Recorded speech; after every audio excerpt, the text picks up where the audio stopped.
Y les voy a compartir mi pantalla. Aquí. Voy a cerrar esto. Cancelar. A ver, entonces déjenme ordenarme aquí un poquito. Aquí estamos. Bien. Entonces, vamos a hacer algunos ejercicios. La materia que entra para la evaluación de la próxima semana es todo lo de grafos rotulados y el inicio de digrafos. ¿Qué quiere decir eso? Quiere decir que pueden entrar los algoritmos de Dijkstra, ¿cierto? De Floyd-Warshall, los algoritmos de Prim, de Kruskal, el algoritmo de Bellman-Ford y diagramas de actividades, ¿ya? Todas esas cosas se les pueden preguntar. Entonces vamos a repasar rápidamente a qué se refieren todos estos problemas. Dice, Pamela se encuentra alojando en una residencia ubicada en Bond Street, en Londres. Ella debe asistir a una reunión en Seltram St. Giles, cerca de la estación Holborn, ¿ya? Pero se encuentra retrasada. Necesita con urgencia decidir qué ruta de metro seguir para llegar a tiempo. El mapa de red se muestra a continuación. Entonces ella está parada en Bond Street, que va a ser nuestra estación A, ¿cierto? Y ella tiene que llegar a una reunión en Seltram St. Giles, ¿cierto? Que está cerca de la estación Holborn, ¿ya? Y la estación Holborn es la G. Por lo tanto, yo quiero buscar la mejor ruta que vaya desde A hacia G.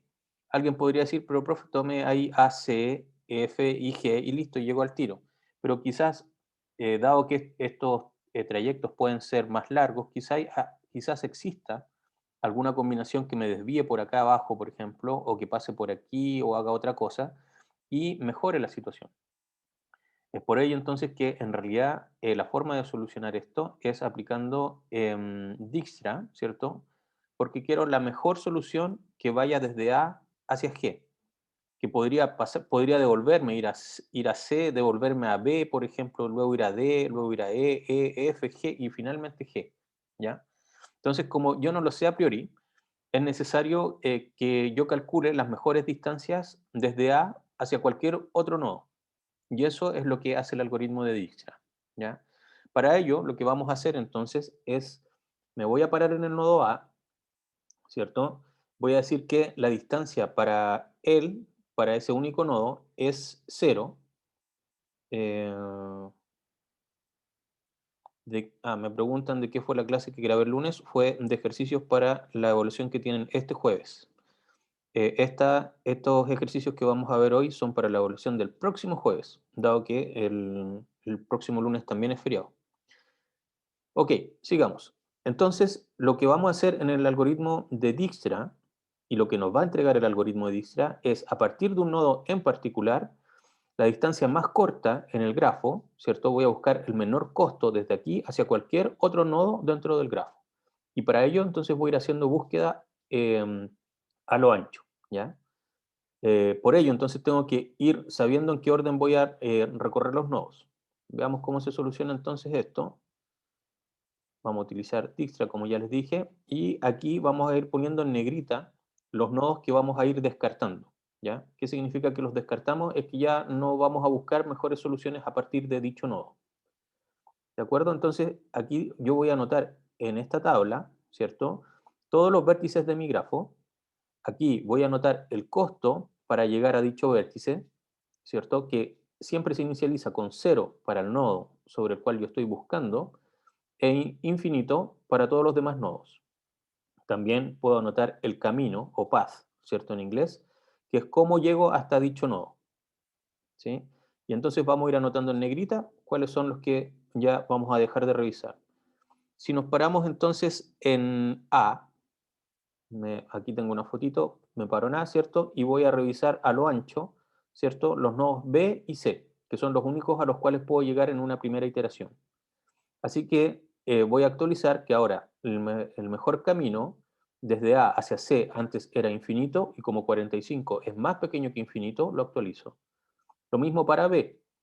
La mejor opción para B antes era infinito y ahora tengo una opción de 70. Así que como 70 es menor, me quedo con 70. Y eso fue lo que anoté ahí. Y aquí está el camino. Cuando me dicen el path es el camino, y entonces para llegar a B, desde ahora, parto directamente desde A, ¿sí? Y como en búsqueda a lo ancho no puedo llegar a D, no puedo llegar a E, no puedo llegar a F ni a G en la primera iteración, entonces por ello es que solamente estos dos se van a actualizar. Ahora me voy a parar en C. Ya, me puedo parar en cualquiera de los dos. Aquí yo elegí un orden porque tengo que hacer búsqueda a lo ancho. Me paro en C arbitrariamente, ¿por qué? Porque yo quiero. ¿Podría haberme parado en B? Sí, también, ningún problema. Tanto en B como en C me podría haber parado. Me voy a parar en C. Y voy a buscar mejores alternativas a lo que ya tenía. Y aquí me doy cuenta que, por ejemplo, ahora puedo llegar a D, donde antes yo tenía un costo de infinito, y para ver entonces la conexión CD, tengo que analizar el costo que tengo anotado actualmente en C, no me tengo que preocupar de todo el camino que hice hacia atrás, tengo que ver en mi tabla cuál es el costo que tenía en C, le sumo el arco, y si eso es mejor que lo que tenía anteriormente, entonces me voy a quedar con dicha opción, ¿sí? Por lo tanto, como antes tenía infinito, y ahora existe una conexión CD que vale 80, dijimos, entonces digo, ok, ¿cuál es el costo en mi tabla de C? 45, más 80, 125. 125 es mejor que infinito, sí. Y anoto el path. Para llegar a D es el path, o sea, va a ser desde C hacia D, pero para llegar a C yo tenía que pasar por A. Así que mi path es A, C y luego llego a D. ¿De acuerdo? Así voy actualizando el camino. También tengo otra opción desde C, ¿cierto? Podría analizar B, ¿cierto? Para ver si es mejor. ¿Y qué es lo que voy a hacer? El costo que tengo en C, 45, más el costo de ir de C a B, que es 40 más, me da un 85. ¿85 es mejor que 70? No. Así que no hago nada con respecto a B. ¿Y hay otro más que pueda llegar desde C haciendo búsqueda a lo ancho? Sí, F. F anteriormente costaba infinito. Aquí entonces ahora tengo un arco que vale 75 y por lo tanto me paro en cuánto me cuesta llegar hasta C actualmente, que es 45, le sumo 75 y actualizo ese valor en la tabla. Entonces, como antes era infinito, me quedo con 120 y el path va a ser el mismo. Antes no tenía un path para ir desde A a F. Ahora tengo el path de ir desde A a C y luego a F. ¿Sí? ¿Van entendiendo la idea de la ejecución? Vamos bien hasta ahora. ¿Alguien tiene alguna consulta?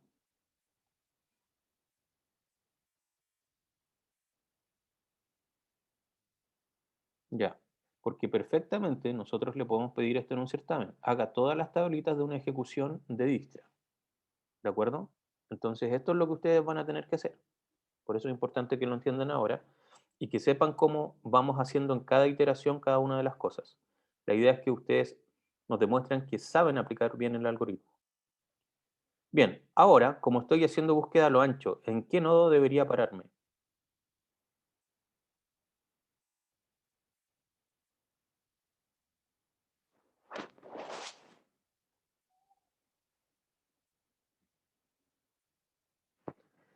Eh, Gianfranco, mira, el problema de que si ustedes ponen una tabla final solamente, en realidad nosotros no sabemos si ustedes saben aplicar o no el algoritmo.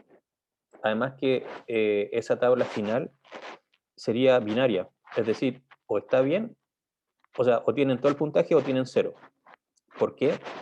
Porque si ustedes se equivocan en un paso intermedio y muestran todas las tablas, podemos nosotros detectar, ah, ya, ok, tiene una idea, aquí se equivocó en sumar o pasó algo, pero está generalmente, o sea, está en su mayoría bien, así que ya le vamos a quitar, no sé, un punto, 2 puntos. Pero si es que solamente viéramos la tabla final, por ejemplo, aquí me anotan, en vez de 125, me anotan un 120, entonces yo no sé si, uno, no saben sumar, dos, no saben aplicar el algoritmo, tres, fue un error de tipeo, etcétera. ¿Ya? Es por ello que necesitamos que ustedes nos muestren paso a paso para que les podamos dar puntaje parcial y además esto, ustedes hacen copy-paste de la tabla, ¿ya? Agarran esta tabla, copy-paste y ahora actualizo desde A. Agarro esta tabla, copy-paste y actualizo solamente los que me van, los que tengo que ir modificando.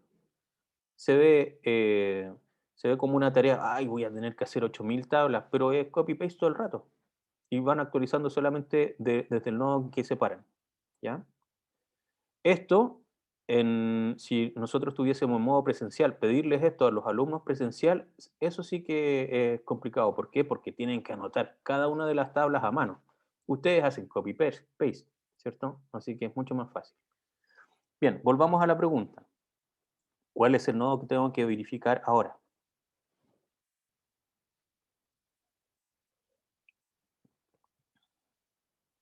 B, ¿cierto? Y ningún otro. ¿Por qué? Porque estoy haciendo búsqueda a lo ancho.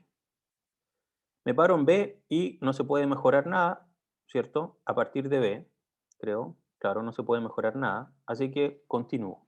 Ahora que ya revisé, A ya está descartado, C está descartado y B está descartado, tengo que pararme en alguno de los nodos, ¿cierto? Que tenga algún valor. Podría ser F o podría ser D en este momento. Cualquiera de los dos. Cualquiera va a estar bien, ¿ya? Entonces aquí yo decidí pararme en F. Y me paro en F y tengo que ver si puedo mejorar alguno de los anteriores. Y efectivamente puedo mejorarlo. Por ejemplo, E, ¿cierto? Que antes tenía infinito, puedo mejorarlo con el costo que tengo actualmente en F, que es 120, más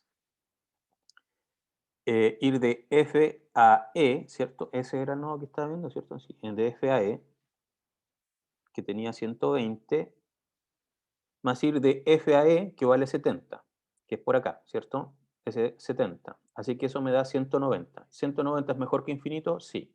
Perfecto. Lo actualizo. ¿Y quién más? G. G antes costaba infinito.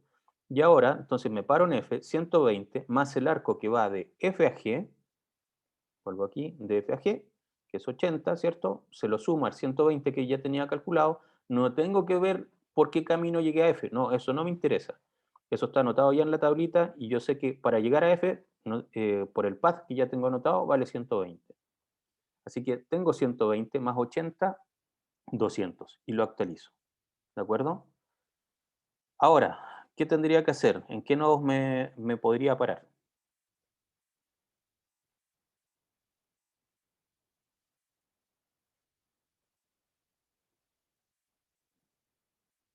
¿En qué nodo o sea, en realidad, en qué nodo me debo parar? Porque estamos haciendo búsqueda a lo ancho. En D, ¿cierto? Muy bien. Y tengo que ver si es que desde D puedo mejorar algo. Y aquí me doy cuenta, ¿cierto? Que desde D yo tenía un costo de 125 y fíjense lo que pasó aquí. Antes E, pasando por F, me costaba 190. Como D me cuesta 125 y busco cuánto cuesta de D hacia E, que es 40, entonces eso me da 165. Y me pregunto, ¿165 es mejor que los 190 que tenía anteriormente? Sí. Entonces actualizo el path y el valor. Ahora para llegar a E es 165 y anoto cuál es el camino que seguí para llegar a él. ¿Y cómo voy a obtener ese camino? Como estoy mejorando, ¿cierto? Mediante D, entonces el camino para llegar a D, ¿cierto? Y que está anotado aquí, más el D, ¿cierto? Así que por eso es ACD. Tampoco tengo que ponerme a buscarlo todo en la tablita, sino que dado que me voy a quedar con esta opción, entonces agarro todo el path que tenía ahí y le anoto esa variable. Y eso es lo que voy a anotar acá. ¿De acuerdo? Ok. ¿Y qué más? Y en la iteración, bueno, ya descarté D. Y aquí, ¿qué más me queda? Estoy parado en la misma solución, creo. Y luego ahí ya descarté todos los nodos, ¿cierto? Y me quedé con esa opción porque ya los demás ya no me permitieron mejorar la situación que existía. ¿De acuerdo? Así que en el fondo, cuando ustedes le piden calcular la mejor opción desde un nodo en particular al resto, se les está pidiendo Dijkstra. Y lo que ustedes tienen que hacer, les vamos a pedir sin duda siempre explícitamente que pongan todas las tablitas y para ello hacen copy-paste, no tienen que ir haciendo una y otra vez la misma tabla y van actualizando simplemente los nodos y van actualizando los paths según la forma de que si voy a mejorar por este que está aquí, por ejemplo, el que está abajo, anoto todo ese más el E y lo anotaría aquí abajo, por decirles algo. ¿Ya? Perfecto. ¿Qué sucedería si el peso del arco BC fuese negativo? Y BC, en realidad esta pregunta, vamos aquí, B a C, ¿cierto? Ese arco fuese negativo. Y en realidad no solamente negativo, sino que pesase menos 40.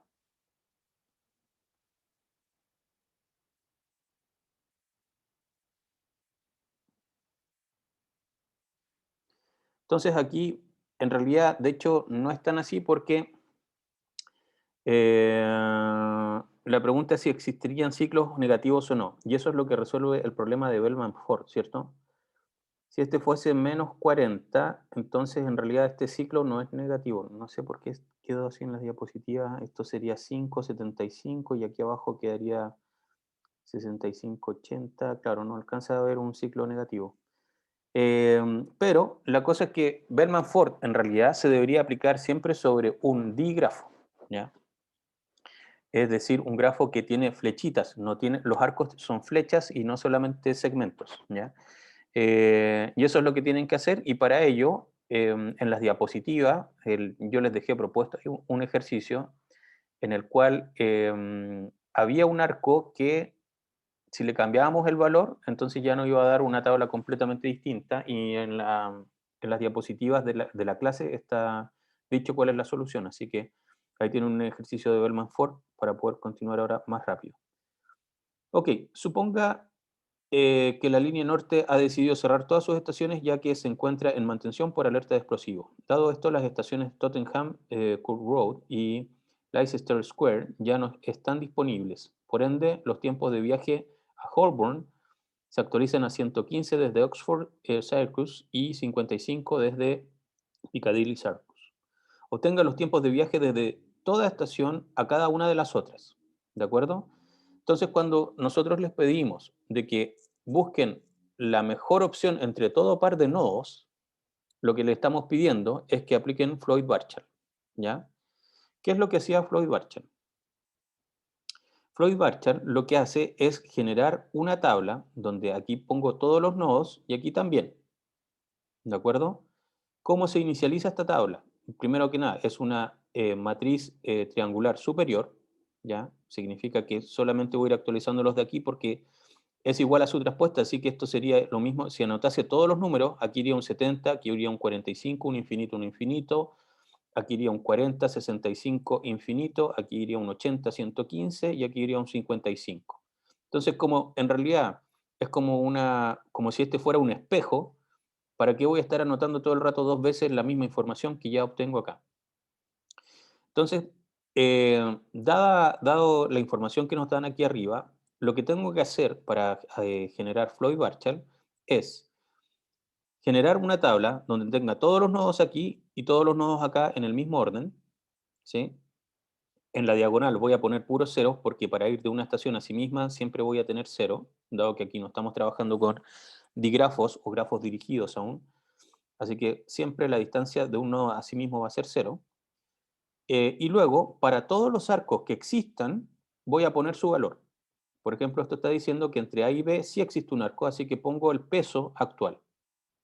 Y para los arcos que no existan, voy a poner infinito. Entonces esto me está diciendo que entre A y D no hay un arco directo inicialmente. Así que esos son los que voy a dejar como infinito. Y los demás, los valores los voy a dejar entonces porque estos son arcos que pertenecen al grafo original. Lo que tengo que hacer a continuación es ver si puedo mejorar los valores que están en esta tabla pasando por cada uno de los nodos. Es decir, por ejemplo, puedo mejorar ir de B a G, por decirles algo, pasando por A, y si eso es correcto, entonces voy a pasar de este infinito al nuevo valor, que sería ir de B a más ir de A a G. Pero eso no es así, ¿por qué? En este caso, porque fíjense que para ir de B a, ¿dónde lo busco? Lo busco aquí, A, B, 70. Y para ir de A a G, va al infinito. Entonces estoy diciendo, 70 más infinito, ¿es mejor que infinito? No, ¿cierto? Porque infinito no es mejor que infinito. Así que no estaría mejorando esa conexión. Por ejemplo, si yo me quisiera preguntar, para ir desde C a D, pasando por A, ¿es mejor que el 80 que tengo actualmente? Entonces debería preguntarme, ir de C a A, ¿cuánto me cuesta? Que por ejemplo sería ir desde, aquí lo veo, A C, 45, más ir de A D, vale infinito. Así que 45 más infinito me da infinito, y infinito es mejor que 80, no. ¿De acuerdo? Así que nosotros lo que les vamos a pedir en un problema como este es que ustedes vayan mostrando una tablita, ¿cierto? En donde anoten todas las mejores que pasan por A, luego que pasan por B, luego que pasan por C, luego que pasan por D y luego que pasan por G, para encontrar entonces la tabla final. Desde ya yo les digo que, por ejemplo, por A no se puede mejorar algo, pero por B sí. Así que díganme ustedes qué cosa se podría mejorar pasando por B en esta tabla.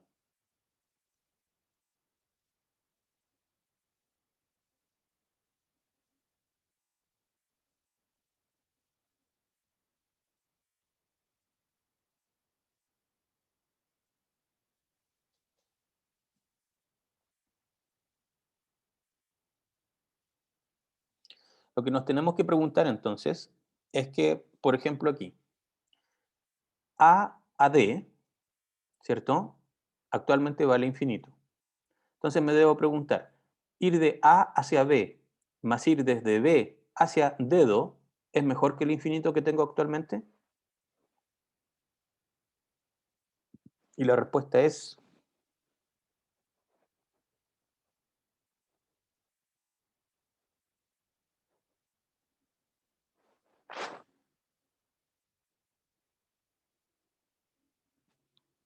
sí, muy bien. Entonces, tengo que ver cuánto vale desde A hacia B, ¿cierto? 70. Más ir desde B hacia D, 65. Así que me estoy preguntando, ¿135 es mejor que infinito? Sí. Así que ese sí lo actualizo. ¿De acuerdo?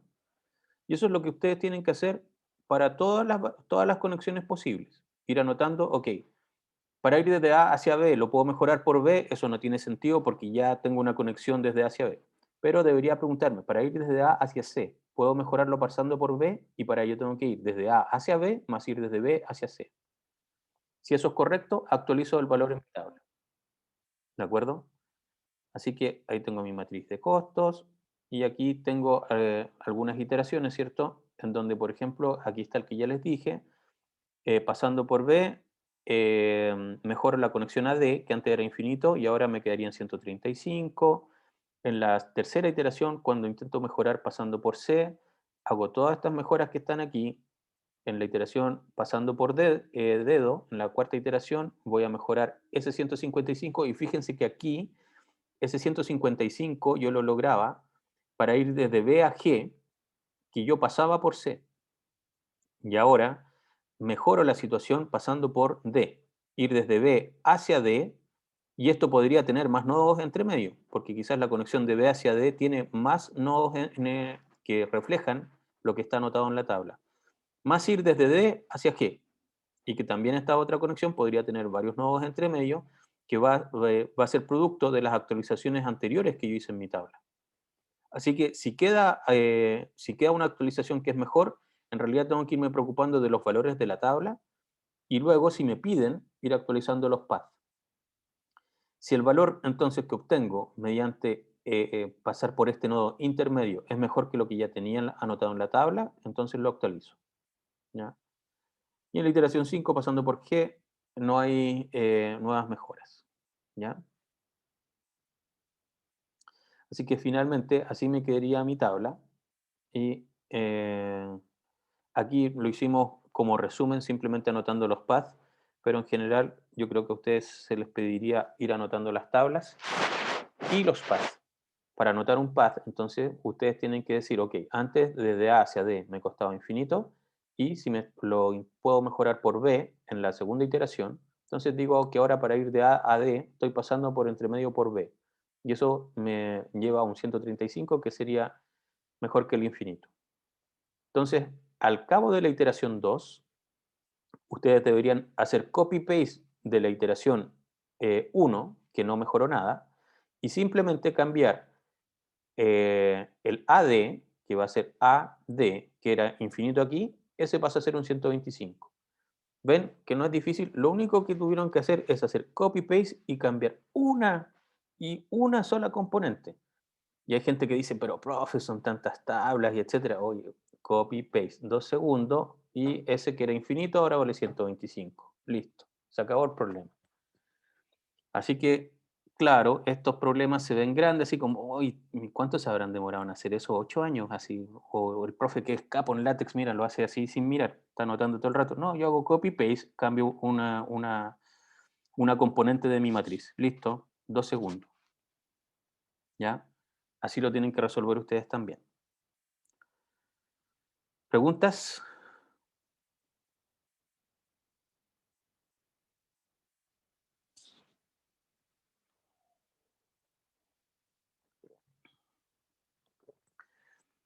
Ok, sigamos. Ahora vamos a ver un diagrama de actividades. Francisco dice, ¿por qué en la iteración 3 aparece BG? En la iteración 3 menos BG, en realidad ahí estamos separando, creo. A ver, claro. Sería ir de A a B 135, es mejor ACD 125. Y otra mejora, ir de A a G era infinito y lo mejoro por aquí, con 160. Y otra mejora, BG era infinito y ahora paso por C y paso a 155. Es simplemente el separador para que sepan cuál arco estábamos mejorando.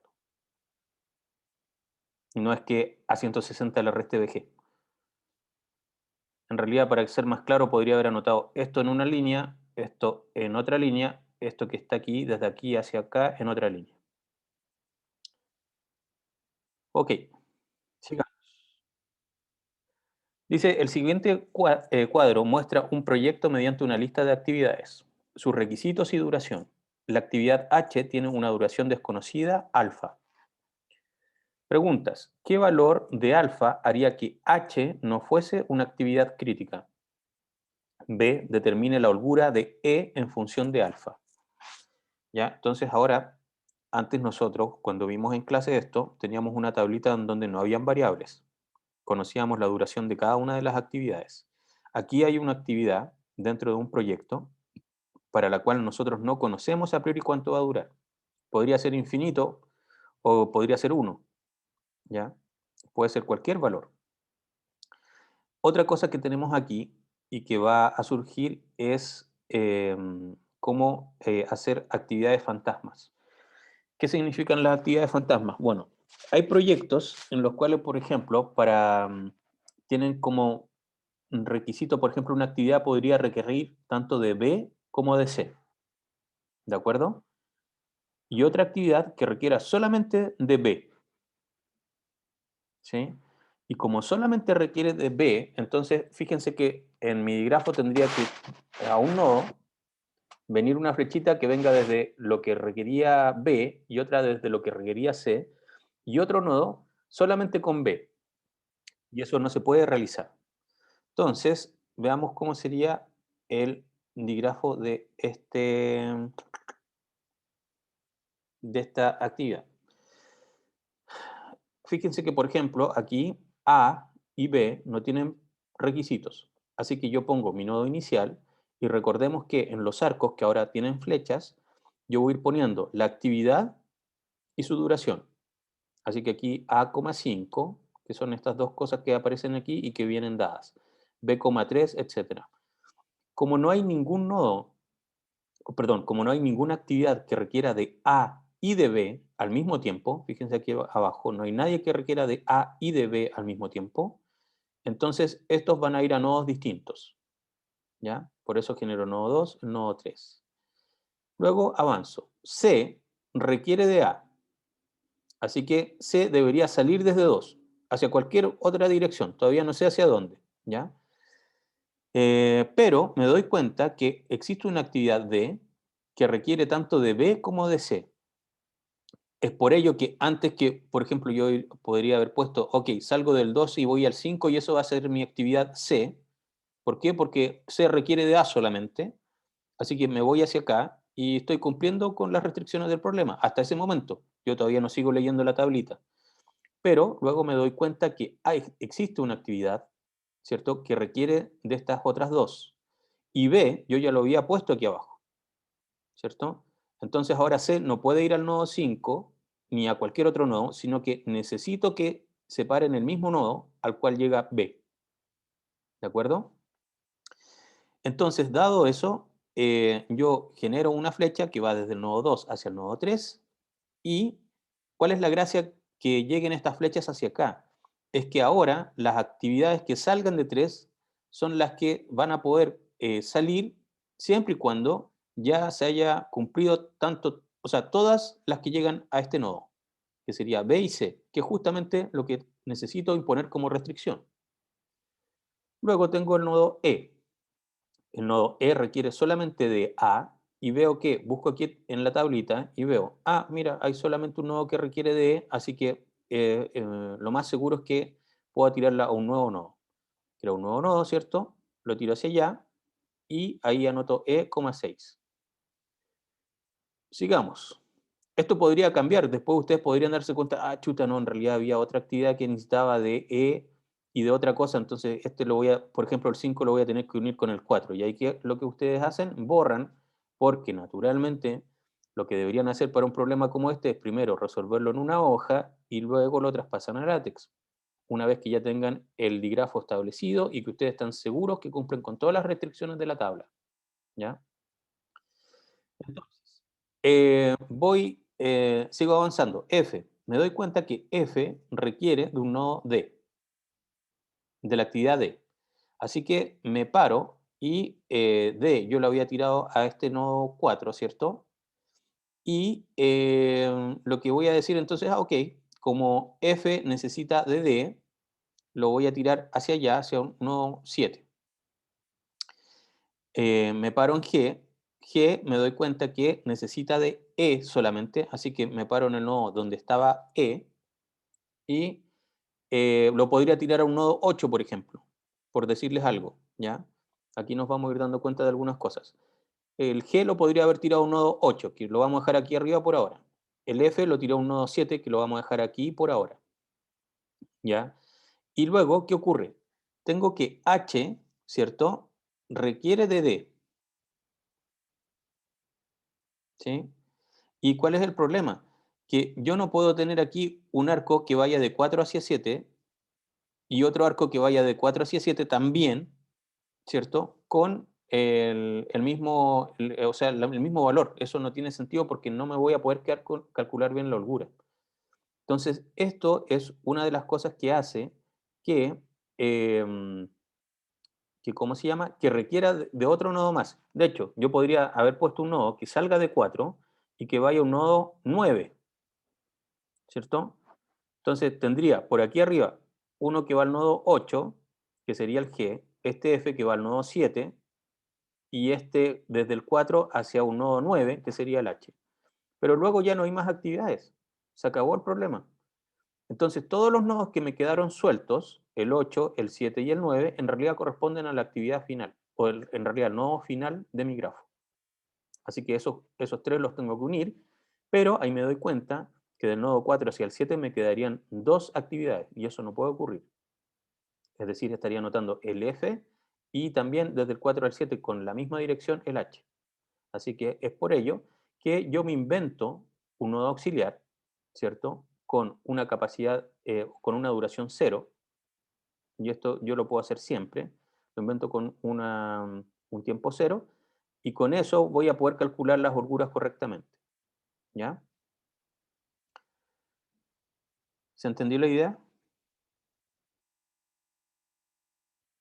¿Vamos bien?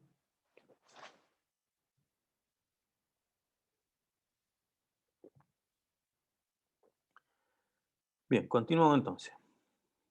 Una vez que ya establecí mi grafo, ahora sí lo puedo pasar a LaTeX y ahora voy a trabajar con él porque ahora me van a pedir tablitas o me van a pedir algo por el estilo, ¿cierto? Las cuales yo voy a tener que ir haciendo copy-paste. Así que, ¿qué es lo que hago?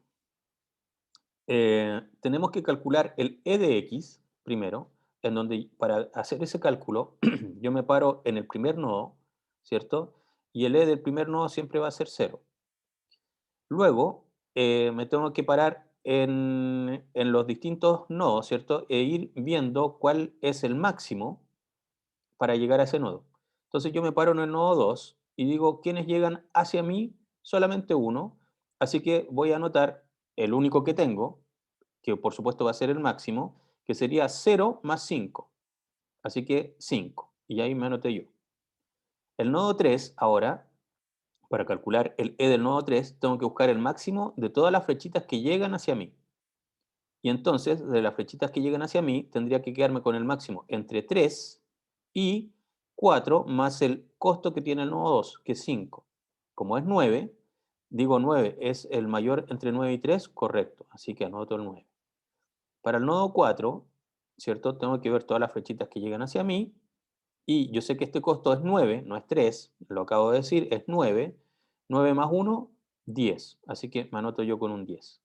El nodo 5 le llega una sola flechita a él, ¿cierto? Así que me quedaría con lo que está aquí, que era 5, más 6, 11.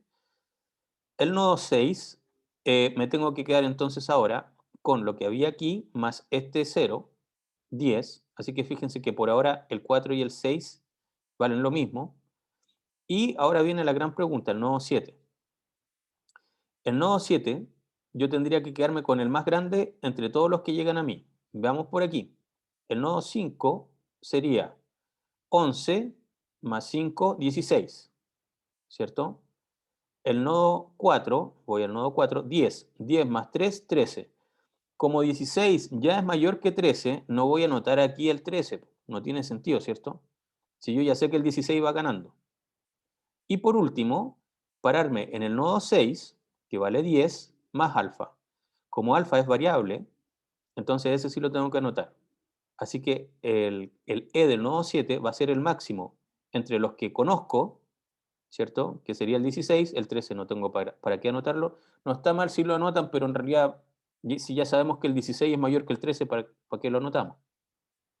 Y este alfa, como es variable, ese sí que lo debo anotar. Así que sería el máximo entre 16 y 10 más alfa. Entonces, indicando que alfa es menor que 6, la actividad H no pertenece a la ruta crítica, ¿cierto? ¿Por qué?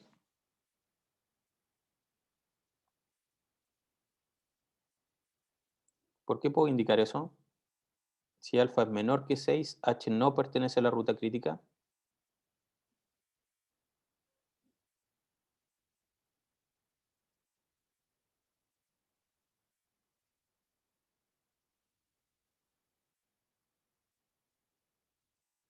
16 va a ser mayor, correcto, ¿ya? Entonces, si por aquí este valor es, o sea, por este camino es mayor, entonces yo sé que la ruta crítica tiene que pasar por acá y no va a pasar por acá.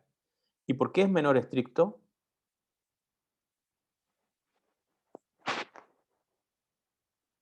¿Qué pasa si es igual a 6?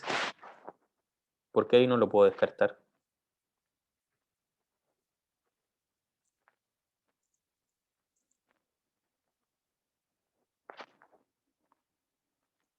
Habrían dos rutas, perfecto. Entonces, estaría la ruta que llega hasta aquí, sea por donde sea, y pasa hacia acá, y la ruta que sigue por acá. ¿De acuerdo? No es problema con que existan dos o más rutas críticas. Significa que el camino que estoy yendo por un lado, en sumatoria, me cuesta lo mismo que otro camino que estoy yendo por otro lado.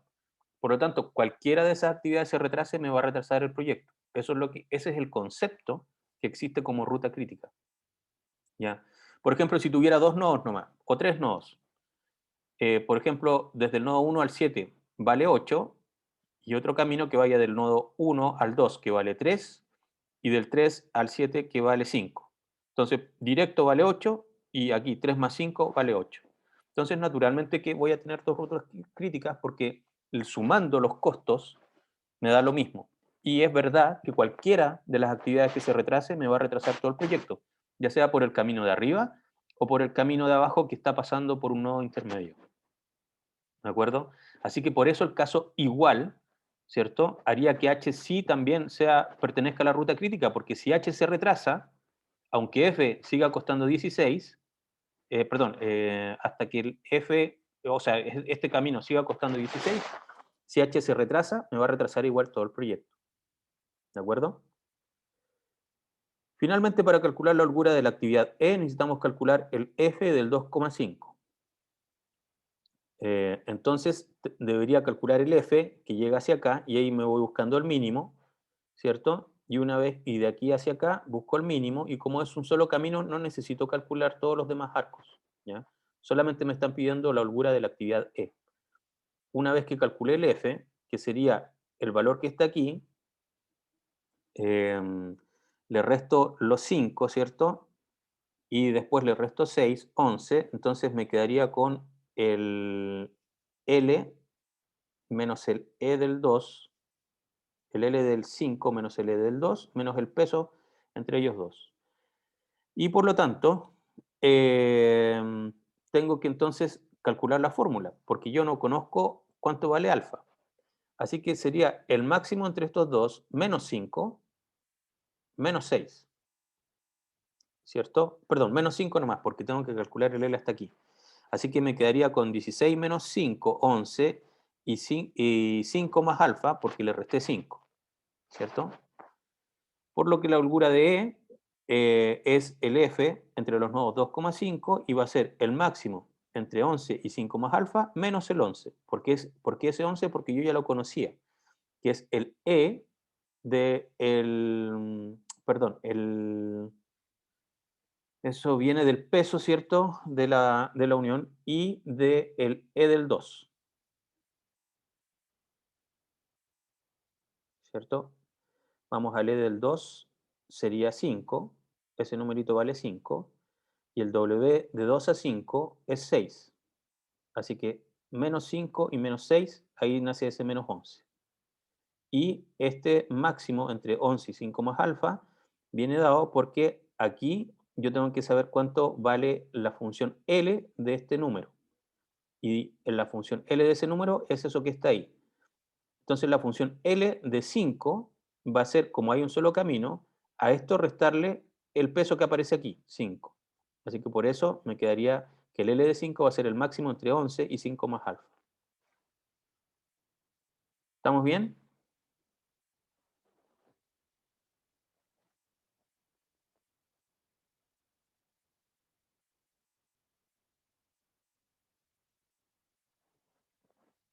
¿Alguna pregunta?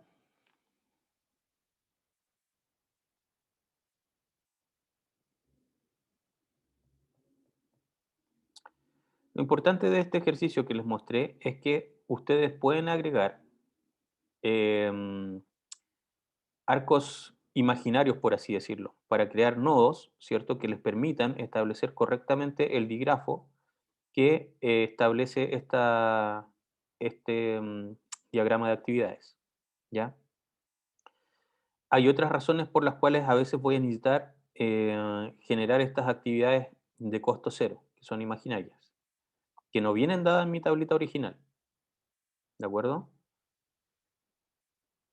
Eh, y el siguiente cuadro muestra un proyecto mediante una lista de actividades, sus requisitos de duración en meses, bla, bla, bla. Modela el problema como grafo, determina la holgura de cada actividad, ruta crítica, duración del proyecto.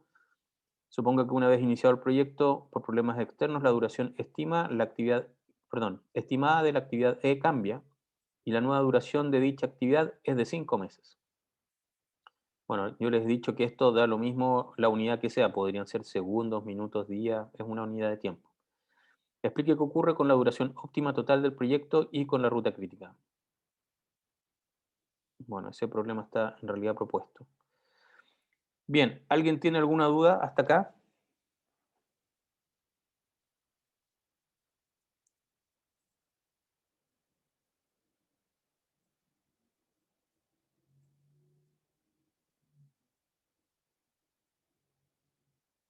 Ya, perfecto. Entonces, ahora nos vamos a poner, les voy a mostrar el ejercicio del año pasado. Voy a dejar de compartirles. No, veamos aquí. Por aquí ya lo tenía acá, acá, acá, acá.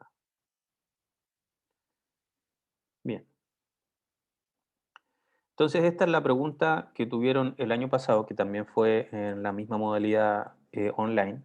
Dice, Amelia, una estudiante del programa de Magíster Científico, se encuentra en su último año. Para poder dar fin al programa, es requisito que haya presentado al menos un artículo en conferencias afines con su línea de investigación. Amelia tiene bastante claro este punto y es por eso que ha enviado un escrito al International Conference on Machine Learning and Data Mining, el MLDM, que tendrá lugar en Italia. Enhorabuena, el trabajo de Amelia ha sido aceptado, por lo que debe iniciar una serie de tareas y trámites antes de su presentación en el extranjero. El cuadro 1 muestra las diversas actividades que Amelia deberá completar antes de llegar a su destino, así como la duración en días de cada una de ellas. Entonces, tiene que postular a becas internas, preparar el presupuesto personal, habilitar tarjetas en el extranjero, análisis de precios mediante USM y bla, bla, bla. Tienen un montón de actividades, ¿ya? Aquí tienen establecidos los requisitos de cada una de esas actividades. Aquí tienen los nombres de las actividades para hacerlo más corto y no tener que anotar cada una de estas cosas en los arcos. Y finalmente aquí tienen las duraciones. Y pam, pam, pam, aquí tenemos un beta. Ya tenemos ahí un problemita. Entonces, parte A, dibuje la red que representa la dependencia de tareas descritas en el cuadro. Ahí tienen 5 puntos. Obtenga el instante más temprano e de x, la función e de x que ya vimos cómo se calculaba, e instante más tardío L de x de los elementos de su red. Considere beta perteneciente a los naturales tal que beta es la función techo del E de t dividido en 5, donde t corresponde al nodo final del digrafo que representa el proyecto, y sabiendo además que el instante más temprano en que inicia la actividad L no se ve afectado por el valor de beta. Entonces, el E de t es el E del nodo final. Me va a dar un valor, ¿ya? Ese valor lo voy a dividir por 5 y aquí en la función techo lo va a aproximar al entero inmediatamente superior a él cuando sea un número decimal. Por ejemplo, si aquí me diera 3,7, entonces beta va a valer 4. Si aquí me dice 3,1, beta también va a valer 4. Si me da 3, entonces beta vale 3 y no 4. Si me da 4, entonces beta vale 4. ¿Ya? Eso es lo que está haciendo la función techo. Finalmente dice, obtenga la ruta crítica de la red e indique claramente qué significa esto. Entonces aquí aquí lo hicimos con 40 puntos, esta pregunta. Así que ahí ya se estaban jugando la mitad del puntaje, 20. Bien, entonces ahora yo voy a dejar de grabar un rato y les voy a pedir a ustedes que hagan el diagrama de actividades, que lo dibujen. Perdón, dejé de compartir pantalla en vez de dejar de grabar. Esto es para que no se haga tan tedioso cuando quieran repasar esto. Entonces, voy a dejar esto un poquito más para el lado para que veamos nuestras actividades. Y por aquí... Ah, no, en realidad está todo anotado ahí. Ya, perfecto. Fíjense lo que pasó aquí. ¿Cuáles son los problemas que tenemos? Primero que nada, los que salen desde mi nodo inicial S, yo ya les había dicho que son los que no tienen requisito y aquí no hay ningún problema, ¿cierto? Puede salir perfectamente la actividad A que va a ir a su nodo 1, la actividad C que va a ir a su nodo 3 y la actividad, perdón, B que va a ir a 3 y C que va a ir a 4. ¿Por qué no está el 2? Me da lo mismo, son nombres, no me interesan los nodos en realidad, ¿ya? O me equivoqué, me da lo mismo. Hasta ahí vamos bien. ¿Qué es lo que estoy haciendo en esta parte? Por ejemplo, ya vi A, B y C, me paro en D y me doy cuenta que D requiere solamente de C. Así que por ahora yo lo podría tirar derecho a un nodo, ¿ya? En el cual lo voy a dejar por ahí ahora. Quizás ese nodo después lo tengo que unir con otro, quizás pueda ocurrir alguna otra cosa, ¿ya? Si todavía uno no tiene la expertise como para verlo de inmediato, ok, lo voy a tirar ahí a un nodo. Si lo están anotando con el lápiz mina, lo anotan suavecito porque todavía no están seguros de si se va a quedar así o no. avanzo hacia la siguiente, E, ¿cierto? Y me doy cuenta que E requiere de B. Así que lo mismo, hasta ahora no tengo ningún conflicto, voy a hacer suavecito otro nodo, voy a tirar una flechita que parte desde el nodo al cual llegaba B, ¿cierto? Y lo voy a unir con este nuevo nodo auxiliar y ahí en el arco voy a anotar que esta es la actividad E y cuya duración tiene 3. Luego me paro en F y me doy cuenta que esta requiere de B, ¿sí? Así que de nuevo voy a salir desde 3, lo voy a tirar hacia acá, que lo voy a anotar suavecito, ¿cierto? Con otro nodo, y ese va a ser F, que vale 1. Continúo y, chuta, G. Menos mal que lo anoté suavecito con el lápiz mina. ¿Por qué? Porque necesito un nodo desde el cual lleguen tanto A como F para que desde ahí pueda salir G. Entonces, borro ese que tenía y el F lo redirecciono hacia el nodo al cual llegaba la actividad A. Así que lo borré, menos mal que lo escribí suavecito y estoy bien aquí ahora para que desde 1 pueda salir G. Y G lo voy a dibujar suavecito con la mina, ¿cierto? Voy a generar una nueva actividad y voy a anotar ahí G por ahora. Quizás va a estar bien, si está bien, después lo rayo con fuerza y porque estoy seguro ya que es así va la cosa. Bien, entonces ya analicé G. H. H dice que requiere de G. Ok, todavía no hay ningún conflicto, así que lo voy a dibujar por aquí arriba, ¿cierto? Con lápiz mina suavecito. Y voy a anotar entonces que hacia allá va H por ahora. ¿Ya? Y depende de G. Ok, entonces ese tiene que salir de acá y va a ir a otro nodo, que también lo voy a anotar con lápiz mina suavecito, ¿cierto? Que lo voy a dejar por aquí, vale 6. Hasta ahí también todavía voy bien. J depende tanto de E como de H. Tengo que ir a buscar dónde estaba E. E estaba anotado aquí con lápiz mina, ¿cierto? Y H yo lo tenía anotado por aquí arriba con suavecito todavía, sabiendo de que quizás lo iba a tener que borrar. Entonces me doy cuenta de que necesito un nodo al cual llegue tanto E como H. Así que ese lo voy a borrar el que tenía hacia aquí arriba y lo voy a redireccionar hacia aquí abajo. ¿Ya? Y esa fue la actividad J, ¿cierto? Así que desde J, luego nuevamente lo voy a dibujar con lápiz mina suavecito, lo anoto por acá y lo estoy tirando a un nuevo nodo. K requiere tanto de B como de D. Ok, voy a ver en mi grafo dónde estaba D. D está aquí, ok, y B está acá. Ya, ok. Y aquí tengo que yo hacer un análisis, ¿sí? Aquí viene un análisis que es fuerte. ¿Qué pasa si yo digo, mira, D yo lo tenía anotado aquí abajo, entonces D lo voy a tirar, en vez de tirarlo al nodo 7, lo voy a tirar al nodo 3? ¿Por qué eso está mal? ¿Por qué sería un error?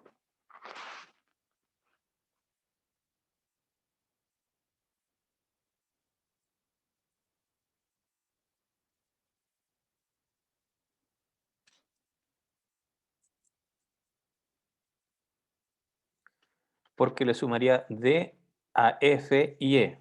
Claro, o sea, lo que yo estaría diciendo, entonces, si digo, mira, necesito un nodo al cual llegue tanto B como D. Así que ya, ese en vez de tirarlo hacia acá, lo voy a tirar hacia arriba. Pero ojo que ahí lo que estoy diciendo ahora, lo que acabo de hacer, es decir que F requiere tanto de B como de D. Si yo voy a ver a mi tablita, aquí dice que F requiere solamente de B. Entonces yo no le puedo poner aquí D hacia acá. Porque si hago eso, entonces F, lo que estoy diciendo, mi digrafo va a representar que F ahora requiere de B y de D. Y eso no lo dice la tabla. ¿Ya?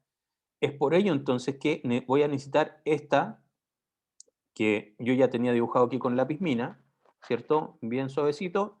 Y digo, chuta, necesito alguien que llegue desde B y de D. Pero hay actividades que solamente requieren de B. Entonces voy a dibujar una flecha que parta desde este nodo, que ya sé que cuando llegué aquí es porque ya se cumplió B, y le voy a asignar un costo cero. ¿Ya? Entonces ahora, parado en 7, yo sé que cuando llegue aquí se tiene que haber cumplido B, más esta actividad que vale 0, que es como que me transportara en el tiempo, si lo quieren ver así, y también se tiene que haber cumplido D. Así que esto representa perfectamente las restricciones que tengo hasta acá. Fíjense que si llegué a 3, estos siguen requiriendo solamente de B. Y también esta conexión sigue requiriendo solamente de B, pero como por aquí necesita de D, entonces estoy diciendo que requiere tanto de B como de D. Esta es una de las cosas más difíciles de entender de este tipo de problemas. ¿Lo entendieron o no?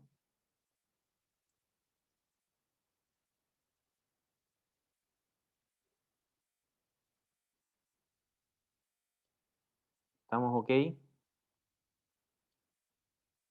Un diagrama de actividades como este perfectamente se les puede preguntar en su prueba de la próxima semana. Así que es importante que lo entiendan.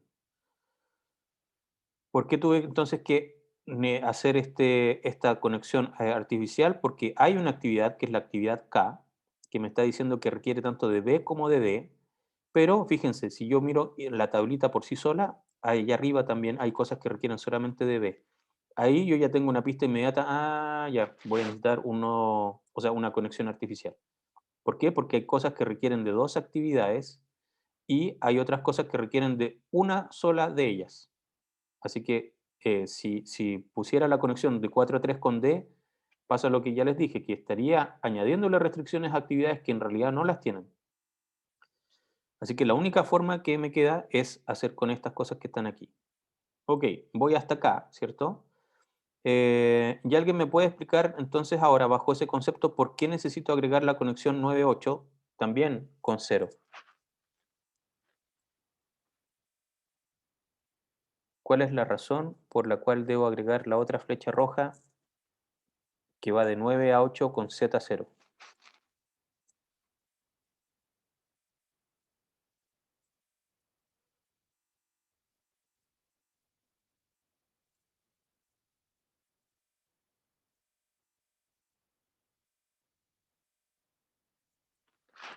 Entonces, Sebastián dice, M requiere de K, ¿de acuerdo?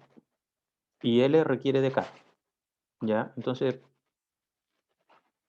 por ello es que puse esa conexión, porque M necesita solamente de K y L en cambio necesita de I, de J y de K. Claro, eso sí, ¿ya?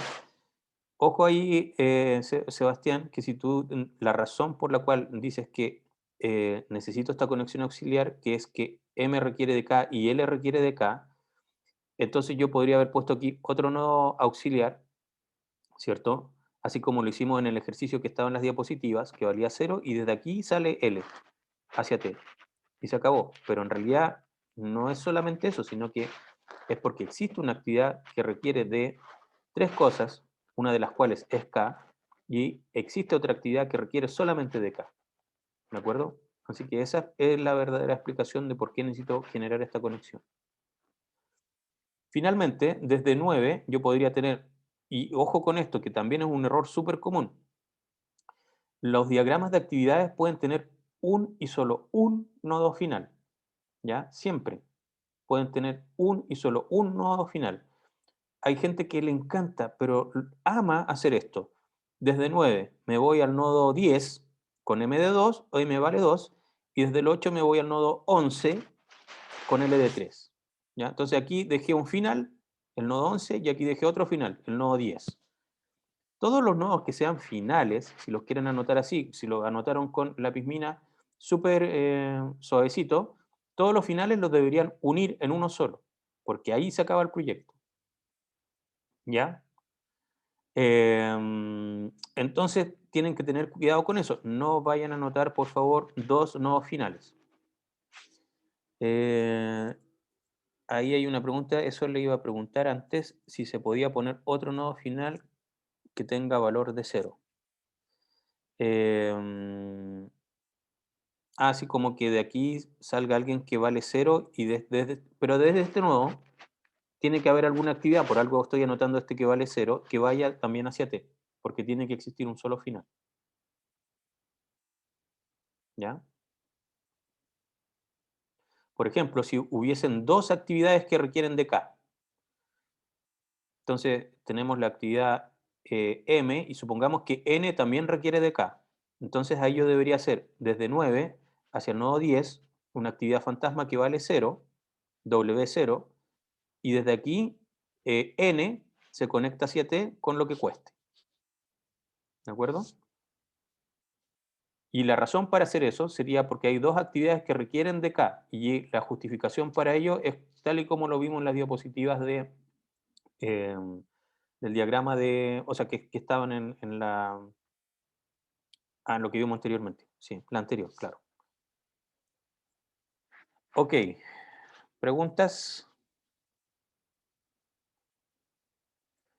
Lo que acabamos de hacer es solamente establecer el digrafo, ¿ya? De ahí yo tengo que hacer todos los cálculos de la holgura que me pidan de la función E, de la función L y de la función F.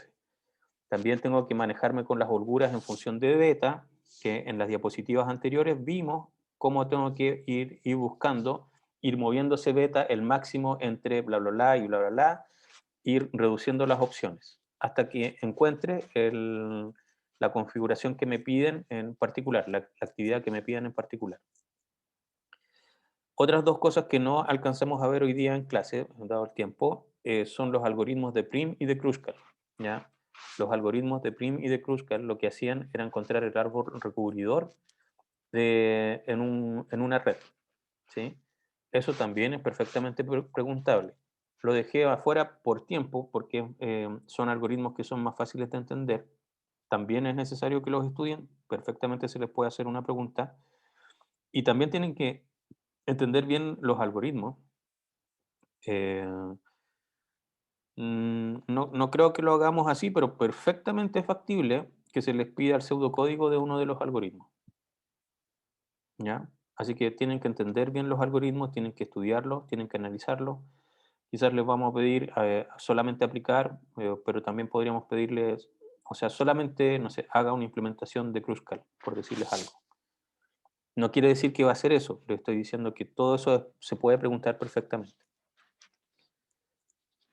Muy bien, entonces con eso terminamos la clase de hoy, que les recuerdo, esto no es para la evaluación que tienen mañana, esto es para la evaluación que tienen el próximo jueves, tuvimos que hacerlo así porque el próximo lunes también es feriado y no íbamos a alcanzar a hacer ejercicios. Así que lo dejamos hasta aquí, mañana tienen evaluación sobre coloración de grafos y eso, que les vaya muy bien, estamos en contacto. Chaito.